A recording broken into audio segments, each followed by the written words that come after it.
Rise of the Planet of the Apes. Which I really like. Now, Wow. yes, Lovely. yes, Yeah, Lovely. total surprise. Like, yeah. I was not. I didn't know really what I was expecting when I saw that, but Kind of a love letter to it Planet really of was. the Apes. Yeah. Rise was a really pleasant surprise where they also kind of like kept it to a nice, manageable, kind of smaller story. Mm-hmm. And, and really, in some ways, it was kind of like a reworking of Conquest. In some ways, That's It kept, absolutely. like a beginning, like Sure. the spark of Conquest. Yeah. Sort of a And- remake of Conquest Yeah. in a way. And- And there are some things in that movie that you kind of go, well, you know, like the minute an ape is seen in a neighborhood, animal control comes and takes that ape away.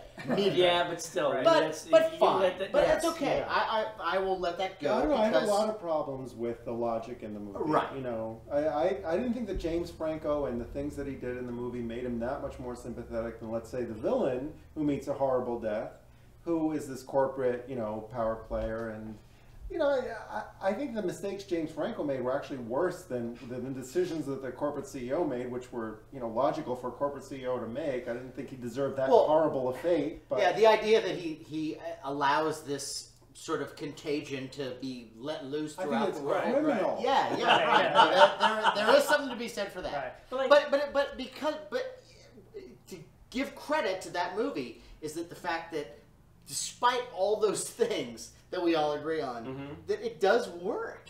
And the thing is, like, and the one thing that, speaking of working, the one thing early on before I saw the movie that I was most worried about was the CGI and all the motion captures. I was like, if that isn't done right, it's not going to work. And it's probably, to date, I think, the best realization of a CGI character with Andy Serkis. You know, I doing would that, argue a little bit in the beginning with that there's some stuff that is like, that's clearly CGI. when it's a baby ape more. Yes. Yeah. Well, and because him you have jumping to- around the room and all Yeah. that, like that. But I look at that as like as I would a Ray Harryhausen movie. Yeah. Where right. You go with Ray Harryhausen movie, you look at it and you go, oh, this is It's the stop part motion where it's animation. now stop motion animation. Right. And that's where I got with Rise of the Planet of the Apes. As long as it works and it's evoking some sort of emotional response from you. Right. From that character, And then having I'm having seen the movie, I do understand that it had to be CGI. Like, it wasn't like they just did CGI just to do CGI. Like, it wouldn't have worked having just a guy. And I loved it. It was great. Yeah, no, it was really good. I'm hoping. I mean, if they can keep up that, I mean, they can do more. That was a great jump start for the franchise again. And if they can kind of, they can do a lot now with that franchise. I can't wait. I hope that the sequel is now The War.